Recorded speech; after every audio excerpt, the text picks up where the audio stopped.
Thank you, Mr. Speaker. So what began as a concept to connect California's two largest cities with high-speed rail has become a national embarrassment and one of the most expensive boondoggles in modern infrastructure history. After more than 17 years and $6.9 billion in just federal money, but overall $17 billion raised over 17 years, not a single mile of high-speed rail track has been laid, just a few bridges built. A report released today by Secretary of Transportation Sean Duffy and the Federal Railroad Administration confirms what many of us have been saying for years and years. This project is not viable.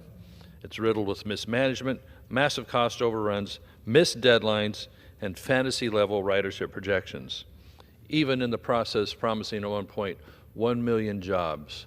After they got pinned down in committee at the state legislature, they finally just admitted it was 1 million job years. Which if you do the math on that, if you have, so they claim 10,000 workers there currently, that would mean about 100 years would equal 1 million job years. They seem to be right on track for 100 years of building this project. It's still $7 billion short just to build a sliver of the segment between Merced and an almond orchard somewhere outside of Bakersfield. Hardly the world-class system voters were promised back in 2008. The original vision for the project from SF to LA also included spurs to Sacramento and to San Diego possibly, which would have been about an 800-mile network. So now, after a decade, what's left is simply the 119-mile stretch through the Central Valley I just mentioned that doesn't really connect any major metro areas. And that segment is years behind. The whole project should have been done by 2020. They're hoping to get that Central Valley project done by maybe 2030. And that project, the Central Valley part, would by itself be $38.5 billion. The original concept of the whole thing was $33 billion from SF to LA. So the total estimated cost today is a staggering $128 billion. As I mentioned, over a 17-year period from 2008 to now, they've only raised 17.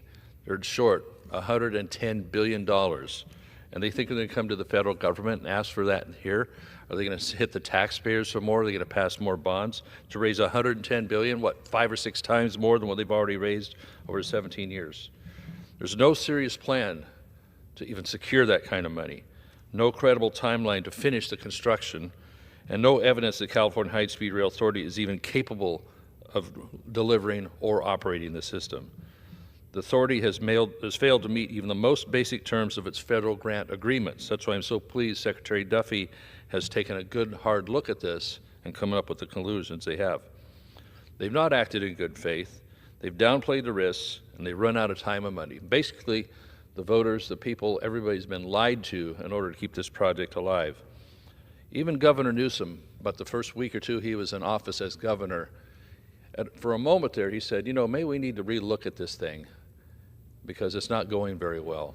But he must have got a hot set of phone calls from some angry donors or somewhere in the system in Sacramento, because he got right back on track, so to speak. So the Trump administration is right, put this project on notice, claw back whatever federal money is still unwasted in that, and make sure not a single dollar goes forward to this boondoggle. As a Californian, I can see plenty of other needs that we have that are grave, such as our water infrastructure, our electricity infrastructure, our highways and levees to prevent floods. I would probably dwell mostly on the water supply situation, as more and more of it seems to be devoted to fish, running it right out to the Pacific Ocean, and less agriculture being planted and operated in California, including the issue we're going to have in the San Joaquin Valley, where more acres are taken out, which creates a higher dust situation, which contributes more to what's known as valley fever, a big problem. Instead, they want to put so-called solar farms. Calling solar panels farms is an insult anyway.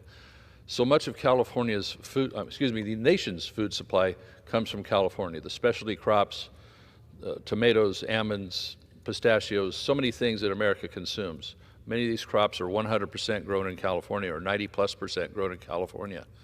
And yet, they still want to keep wasting money on this high-speed rail boondoggle that, as I said, is $110 billion short of today's projections of finishing this thing, when they've only raised $17 billion over 17 years. Certainly, it's shown that it can't deliver on this project. Shift it to something else. We could build 25 large dams and store enough water to grow everything we'd ever want to grow in California. Gentleman's time has expired. It's time to focus on infrastructure that really makes a difference for Californians, the American people, and keeping food on the table. I yield back.